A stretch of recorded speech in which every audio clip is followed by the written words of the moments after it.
Woman accused of holding her stepson captive for over 2 decades. Ooh. Morning. This is a disturbing story here. Police called it a life of captivity and starvation and abuse. The man told authorities he intentionally started the fire at his home and even collapsed to the ground and wouldn't get up because he wanted the fire department to save him, believing that was his only way out. This morning, harrowing new details of a 32-year-old man now free after allegedly being held captive for decades. His stepmother taken into custody. This is the worst treatment of humanity that I've ever witnessed. Last month, authorities in Waterbury, Connecticut, responding to reports of an active fire at 56-year-old Kimberly Sullivan's home, making an alarming discovery. Here's an adult that was 5'9" and 68 pounds. According to new court documents, officers I was about to ask how he couldn't fight back. I was about to say he must have been malnourished not to be able to fight back. 68 pounds. Oh. came into contact with a man who was extremely emaciated. He told officers he intentionally started the fire in his room on the second floor using a lighter, hand sanitizer, and paper because he wanted his freedom. There's some physical evidence that was seized from the house that does corroborate the fact that that room did have exterior locks on it. Sullivan appearing in court Thursday, now out on bail, facing multiple. Oh, she looked crazy herself. Was there some type of sexual abuse going on, something? And that was a stepmom. What was his father at? Charges, including unlawful restraint, reckless endangerment, assault, and kidnapping. The accuser recounting details of his alleged captivity to authorities, saying he had not bathed in over a year. He was let outside for mere minutes a day, and his diet reduced to 2 sandwiches a day. When asked if he was hungry every day, he stated, "All day, every day, my entire life." That is an awfully long time for no one to have information about what happened to this young man and why he was out of sight and ultimately became out of mind. And Sullivan's attorney says she denies all allegations and suggested it was the biological father who dictated how his son was raised. He died last year. According to court documents, the Department of Children and Families did visit the home on a couple of occasions, but those visits stopped years ago after the boy was pulled out of school, guys. What a horrible story. Yeah. That's crazy. It sounds like the CPS.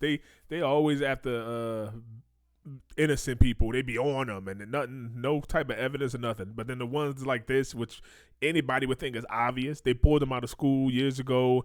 They didn't talk to him. Like, ain't nobody check up on him or nothing. He just disappeared. They didn't think nothing was suspicious. And when she say like it was the father who died, are we dealing with some type of like symptom where they both were abused and then she knew nothing? But like when something going on for decades like that, being abused, you could sit there and the person could die, but they could still go on their day to day. Like I forgot the movie where I seen where they had like the kids. The dude had the kids in the basement, and he ended up dying like right there in front of them. But they were still like they had like lines where they could go and couldn't go, and they were still scared. Like he's dead, but they're still in their brain is still scared of doing something bad. Like, oh, he told me not to touch that door ever. For like the last 20 years, I'm not allowed. I get in trouble if I touch this doorknob. So even though he's sitting there dead, they're still afraid to touch the doorknob, open it, and run to freedom.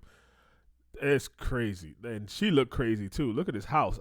I'm always suspicious when I pass certain houses. I'm like, look at that house. It's dark. It's creepy. Somebody probably in there, tied up somewhere in the back. I don't know. I don't know if y'all do the same thing. Let me know if y'all do the same thing. When y'all see houses you drive and you're like, that house look creepy.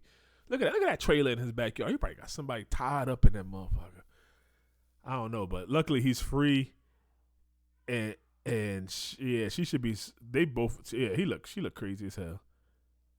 She got her makeup on, eyeliner underneath, but nothing on top, and no eyebrows left. This woman might have been battered and bruised herself, but if not, they should throw her under the jail. Either way, it should be some type of. They probably say she was crazy or the father abused them both, but she didn't let him out. He still had the wherewithal. See, that's the problem.